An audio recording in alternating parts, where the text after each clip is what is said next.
Thanks for downloading another segment from the Best of the Classic Metal Show. The Classic Metal Show is heard live on Saturdays from 9 p.m. to 3 a.m. Eastern, exclusively at www.theclassicmetalshow.com.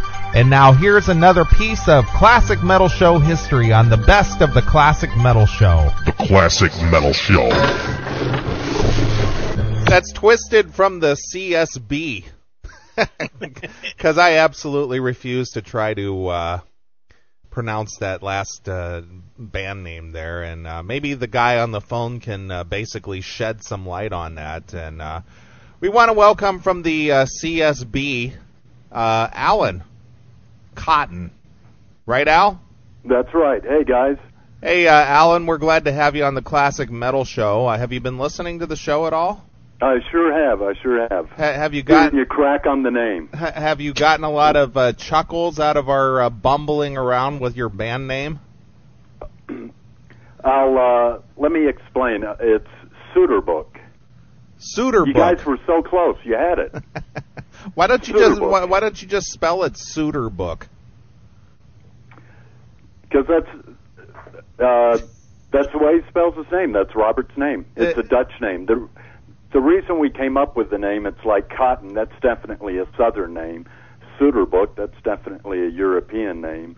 And that's what the music implies, Southern European. Okay. See, yeah, that's what I was thinking. Well, dude, as I've told you in emails, as you and I have traded emails back and forth, man, I love the disc. And when I received the disc, I fully was prepared for it to be dog shit. The cover just did not say what's actually inside it. So I guess the place to start might be to say, great work on a CD that surprised me, man. It's good stuff. We really appreciate it. That's fantastic. We just try to play music we love, play from the heart. It wasn't like, dude, let's go out there and sell 1 million records. It's not about that. It's like, just play music we love. That's the bottom line. Sure. Now I don't know your history as a musician. I know Robert has done quite a bit of stuff. I know he was in that Highway Chili project, and he's done quite a few more name projects in the melodic rock world. But maybe a good place to get people understanding what you guys are from is to start with your background, and maybe with Robert's background as well.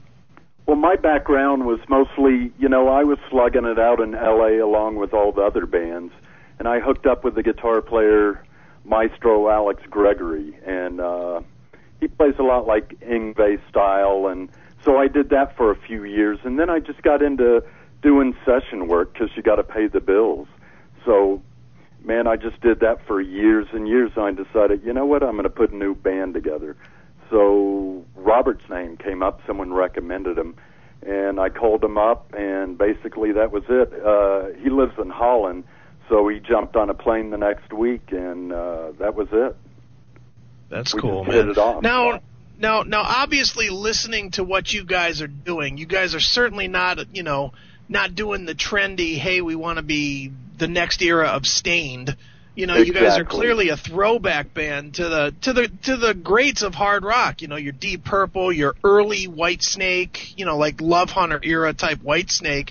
Is that what you guys' true roots are, or what? That's it exactly. That's the music we love. We've been in so many different bands where we're playing progressive music, but this is definitely the music we love the most. And actually, there's a lot of bands. It's funny that we get a lot of young people that are interested in the band that are being turned on to like Bad Company and Deep Purple for the first time. So, that's really cool. Why do you think that is? Especially the young people are looking toward the I'll call it the old school sound. Do you think it's just they're tired of what has become cookie cutter shit? Yeah, and it's funny to say this, but I think that dumb game, Guitar Hero, so many kids are listening to music because of that. Because actually, if it wasn't for shows like yours, they get sick of hearing the same crap over and over. And it's like, you introduce new artists, they don't hear that on the other stations. And Guitar Hero, you get to hear great music, you know? Sure. Well, Allan, being that you've been a session player in the business for so long, and you know that, there are no more quote-unquote million-dollar record deals anymore. Obviously, yeah, that's gone. Obviously, the reason you do what you do is just for the love of doing it, because I doubt you're going to make any money on this, and the chances of getting on a good package tour, or getting on a tour, is slim to none. So why do you do it? Just for the love of music. It's whether you make $100 or $1 million, you're still going to do it. It's just something you're driven to do, But yeah, it's tough. The business sucks. Used to be able to get great contracts. Now, no. The record companies, how many majors are there? Maybe two that are left. Right. And you do it because you love it. That's it. If we sell, 100 records, cool. If we sell 20,000, that's even better. Well, where can people where would people find out about the Cotton Soeterboek Band? Where would they find out about them aside from listening to the Almighty Classic Metal Show? Best place to go is our MySpace page or website.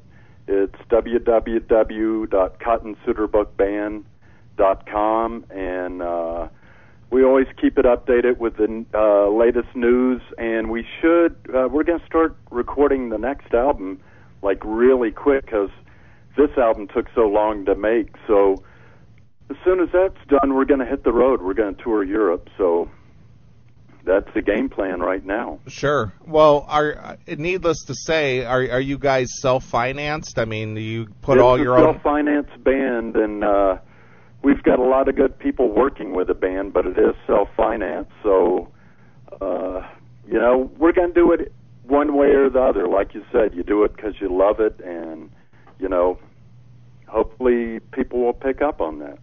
Well, sure. Well, Allan, I mean, obviously, we're talking a little bit about the business, and the business is very different now than it used to be.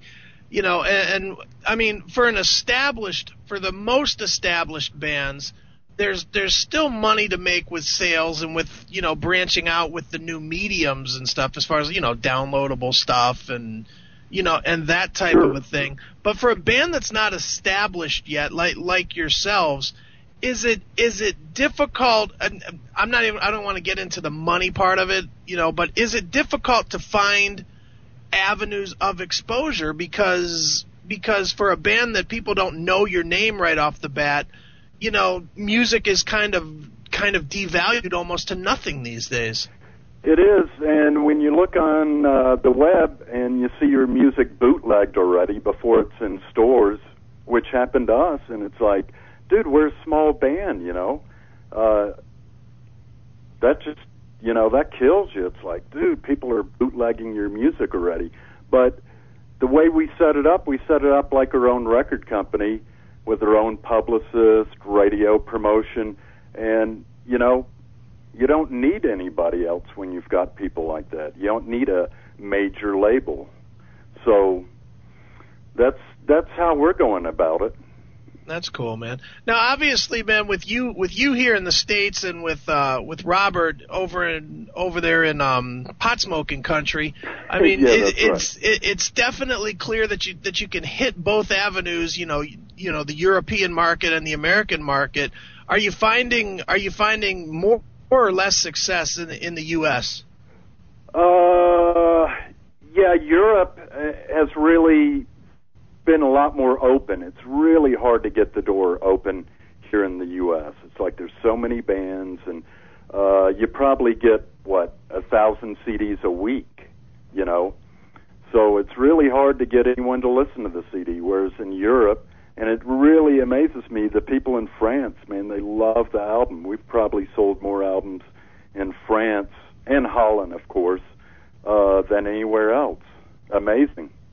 Well, has there been any interest by, even independent record labels to promoters that would want to finance some kind of a tour for you, or? We did on the first EP. We did a EP in 2006, but they weren't great deals, and it's like, we didn't want to sign away all our royalties, just for a crappy deal. It's got to be decent. And, we'll do it ourselves. And we work real hard at it. And right now it's working out pretty good. So we would like to go with a larger label, an independent. But we'll just see what happens. Sure. Now, when you get over to the European market, are you going to be like playing like small clubs, or are you going to be able to get onto like a package tour? Or we're probably going to be doing festival gigs. We've gotten a few offers to open for a couple of big bands over there, and that's probably what we're going to hit, the festival circuit, because it's funny, you don't have huge festivals in the summer here anymore. You do in Europe, man. Those people love music. They live it, they breathe it, and you said it's almost a disposable commodity here. Sure. Now, who are some of the bands that you enjoy the most personally, or who influence you the most? It'd have to be Zeppelin. I listen to those guys all the time, and Deep Purple, of course. Tommy Bolin, love Tommy's playing. ZZ Top, Skynyrd, love Skynyrd, and you hear those influences. It's not like we're trying to rip those guys off. They're the greats, and we just love their music. That's the style of music we love to write, and it comes out. Right. Now, Allan, are you the primary music writer, or do you and Robert collaborate on all of that, or how does that work? Yeah, Robert writes all the lyrics and all the melodies. I'll write all the music. Okay. So, and you're the guitar player too, correct? That's right. That's right. So, as a guitar player, and this is just something I always hear, and it surprises me a little bit. Your band, much like classic Deep Purple, is very keyboard oriented, but not keyboard driven. If that makes sense. Sure. Sure. The question I have is, as a music writer, guitar players are not usually big fans of keyboards just because it takes away from some of their performance. How do you get past that? Robert, see, he's such a great singer and he sings such strong harmonies. You've got to write songs. You've got to pull back on the guitar. You can't have the guitar going the whole time. He fills up too much space, so you got to leave a lot of air there. But then, if you got a good keyboard player like Yost, he just fills in the parts, and it works out real well. Sure. Now with the keyboard sound and with that clear influence too, to me, I mean, a lot of what you guys are doing, it almost sounds like an early Deep Purple in style and sound, but with today's production, which is excellent. I'm curious, though, what are your impressions of what Deep Purple has turned into? Because they've actually gotten away from the keyboards a little bit, and I mean, obviously John Lord left, and not that Don Airey is bad, but what are your impressions of one of the bands that's clearly one of your influences? See, I always loved Steve Moore's playing when he was in the Dixie Dregs, but the new Deep Purple.